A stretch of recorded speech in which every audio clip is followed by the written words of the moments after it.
हाय दोस्तों, मैं हूँ बिलास कोले और आप लोग है मेरा यूट्यूब चैनल बिलास कोले अंडरस्कोर जूलॉजी। आज हम लोग डिस्कस करेंगे कुछ इम्पोर्टेंट टॉपिक। आज का टॉपिक है फाइलम एस्केलमेंथिस। चलिए डिस्कस कर लेते हैं।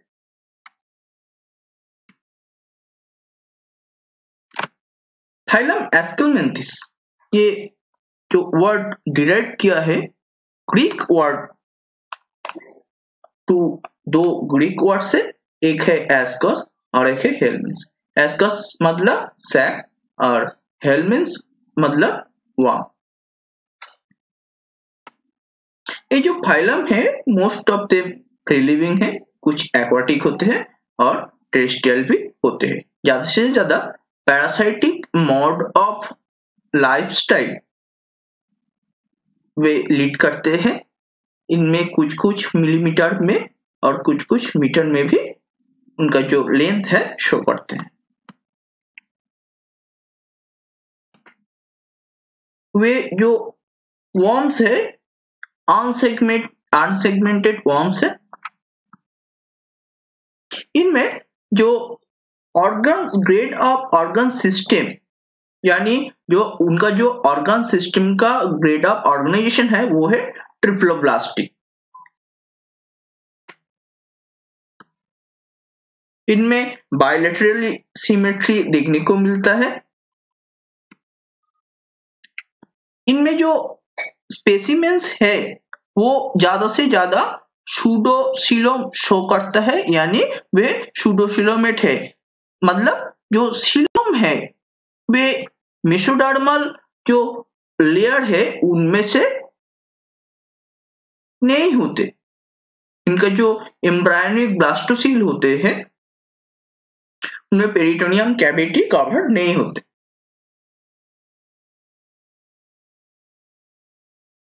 तो इसीलिए सूडोसिलोमेट। और इनमें उनका जो बॉडी वॉल होते हैं उनमें क्यूटिकल का एक लेयर देखने को मिलता है। इनका जो एलिमेंट्री कैनल है वे स्ट्रेट माउथ टू एनस देखने को मिलता है। Total passage from mouth to anus. इनमें एक्सक्रीटोरी सिस्टम जो है वे इनमें कैनल देखने को मिलता है और नर्वस सिस्टम इनमें सर्कमसेंट्रिक रिंग देखने को मिलता है और लॉन्गिट्यूडनल नर्व देखने को मिलता है। इनका जो रेस्पिरेटरी सिस्टम है और सर्कुलेटरी सिस्टम है वे नहीं मिलते। इनमें सेंस ऑर्गन रहते हैं। वे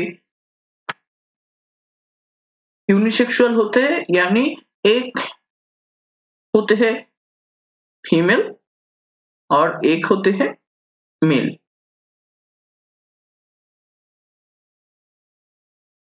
लाइफ साइकिल में इनका कुछ कुछ जो या सिंपल होगा और आइदर कॉम्प्लिकेटेड होगा। एक इनका शेल्ड होते हैं और क्लीवेज स्पाइरल क्लीवेज देखने को मिलता है। डेवलपमेंट डायरेक्ट और इनडायरेक्ट होता है। फाइलम प्लेटिहेलमिन्थिस, इनका जो मेजर क्लासेस है उनमें निमाटोडा इंपॉर्टेंट एक क्लास होते हैं। अभी हम डिस्कस करेंगे एस्करिस लुम्ब्रिकॉइडेस। इनका जो क्लासिफिकेशन है फाइलम एस्केलमेंथिस, क्लास निमाटोडा। निमाटोडा क्यों? क्योंकि इनका जो शेप है वो वे थ्रेड लाइक, इसीलिए सूता के जैसा। इनका ऑर्डर एस्कॉर्डिया, क्योंकि इनका जो माउथ एपर्चर है उनमें 3 लीव्स होते हैं। जीनस एस्करिस और स्पेसिस लुम्ब्रिकॉइडेस। इनका जो हैबिटेट है वे इंडोपैरासाइटिक होते हैं, इंटेस्टाइन में रहते हैं, पिग और मैन की इंटेस्टाइन में रहते हैं और ये इन्फेक्टिव स्टेज के जरिए इन्फेक्ट करते हैं। इनका जो कैरेक्टरिस्टिक है हम उनको डिस्कस करते हैं। इसको कॉमन नेम इनका जो है राउंड वर्म भी कहलाते हैं हम। एनिमल नॉर्मली इलोंगेटेड होते हैं, सिलिंड्रिकल, एंड में टैपरिंग रहते हैं। ये स्पेसिमेंस यूनिसेक्सुअल होते हैं और सेक्सुअल डायमॉर्फिज्म शो करता है, यानी मेल एवं फीमेल शो करते हैं। देखिए इनका जो फीमेल है वे 20 से 40 सेमी तक लेंथ में हो सकते हैं, इनका डायमीटर 4 to 5 मिलीमीटर हो सकते हैं, और इनका जो मेल ये हो गया फीमेल, और ये जो मेल है वो 15 से 30 इनका जो सेंटीमीटर लेंथ होते हैं और 2 to 4 मिलीमीटर का डायमीटर होते हैं। बॉडी थोड़ा सा येलोइश रहते हैं। इनका जो लॉन्गिट्यूडिनल लाइंस होते हैं वो विजिबल होता है, क्योंकि वे एक वेंट्रल पोजीशन में रहते हैं और एक डॉर्सल पोजीशन में रहते हैं।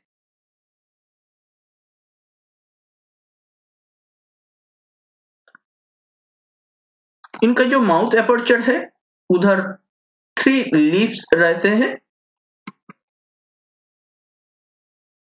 ये जो लीफ्स होते हैं इनमें एम्फिड्स और सेंसरी पैपिली रहते हैं। फीमेल में एनास रहते हैं और मेल में क्लोआका होते हैं।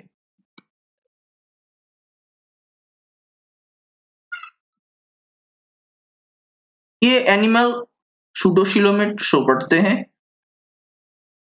रेस्पिरेटरी सिस्टम एवं सर्कुलेटरी सिस्टम नहीं होते।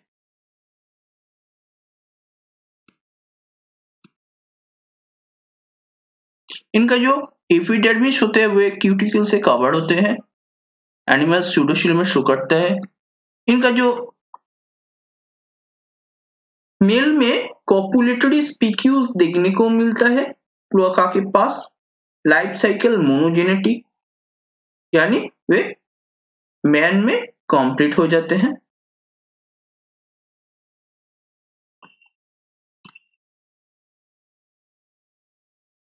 ये एस्करिस जो डिजीज शो करता है, इफेक्ट करता है, उनका नाम है एस्केरियासिस। अभी हम डिस्कस करेंगे लाइफ साइकिल ऑफ एस्केरियस। पहले ये मैं बता देना चाहता हूँ, एस्केरिस लुम्बिकॉइडिस का जो लाइफ साइकिल है उनमें ह्यूमन एक डेफिनेटिव होस्ट, इसलिए हम इसको मोनोजेनेटिक बोल रहे थे। पहले जो क्या होता है, कैसे इन्फेक्टेड होता है, अगर हम इनका जो इन्फेक्टिव जो स्टेज है वो एम्ब्रायोनिक एग्स अगर हम कंज्यूम करते हैं तो वो स्टेज को क्या बोलते हैं, रैबिडिफॉर्म लार्वा। इनका जो रेब्डाइट वर्ड आया है, ये वर्ड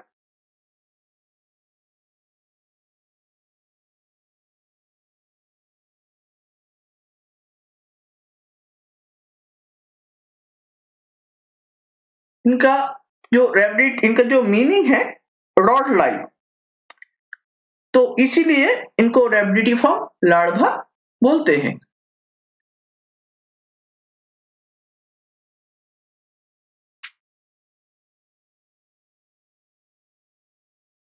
जब ये rhabditiform larva through the food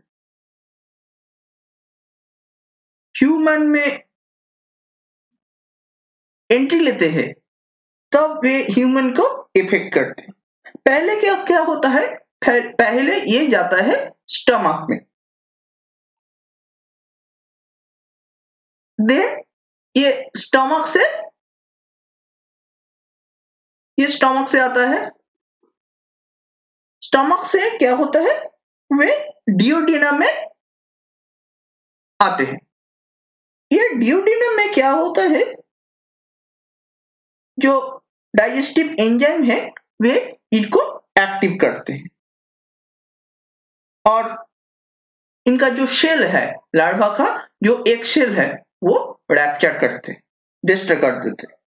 तो उधर से ये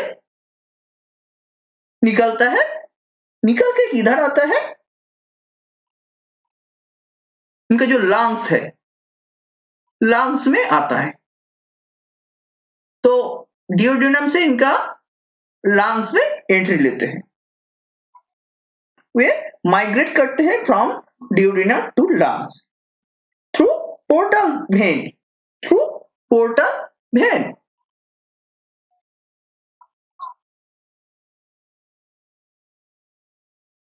अगेन क्या होता है, इनका जो शेल चेंज करते हैं, इनका जो शेप चेंज करते हैं, वे एल्वियोलस में रहते हैं 10 से 15 दिन। अगेन वे स्टमक में रीअपेयर करते हैं, स्टमक में एंट्री लेते हैं, और एक बार मॉल्टिंग होता है इनका। तो ग्रेजुअली वे एडल्ट एस्करिस में कन्वर्ट होते हैं। ये एडल्ट एस्करिस सेक्सुअली मैच्योर हो जाने के बाद फिर से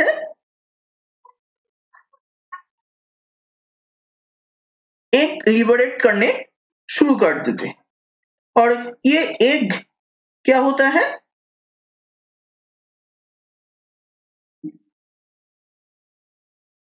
जब फेसेस के साथ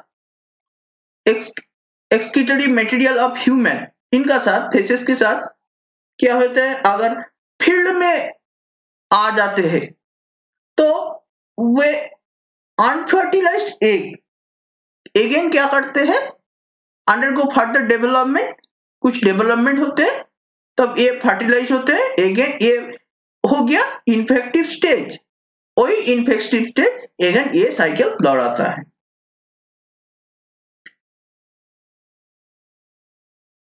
तो एस्करिस जो इफेक्ट करता है उनको हम बोलते हैं एस्करियासिस।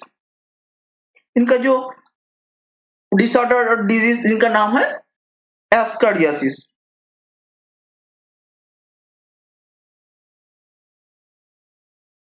तो इनमें क्या होता है, जो लार्वा है वो लंग्स को इफेक्ट करता है, कुछ न्यूमोनिया लाइक सिंड्रोम शो करता है, फीवर, डिस्पेंसिया। तो इसीलिए ये स्टेज को क्या बोलते हैं, क्लिफर्ड सिंड्रोम।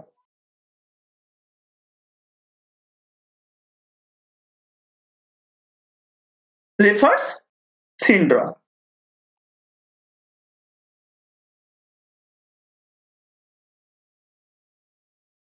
इनका जो ट्रीटमेंट है, स्पेशली जो कुछ ड्रग्स इनमें यूज कर सकते हैं डॉक्टर लोग, क्या है वो पिपेराजिन सॉल्ट, इनका फॉर्म में यूज कर सकता है। हाइड्रेटेड हो गया, साइट्रेटेड फॉस्फेट या एडिफेट।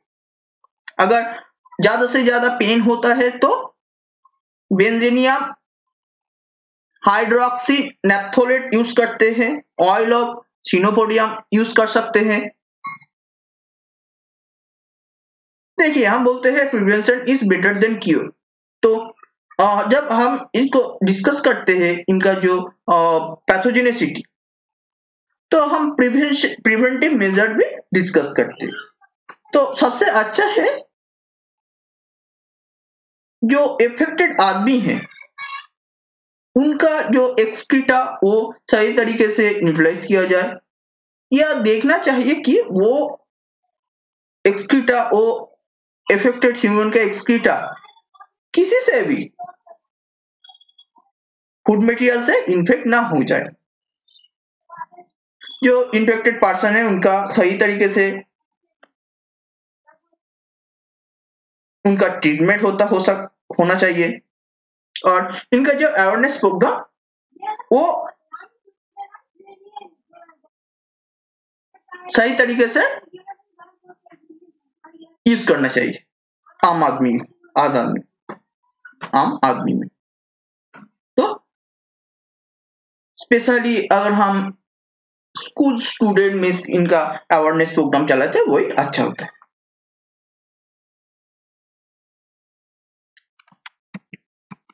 धन्यवाद सभी को।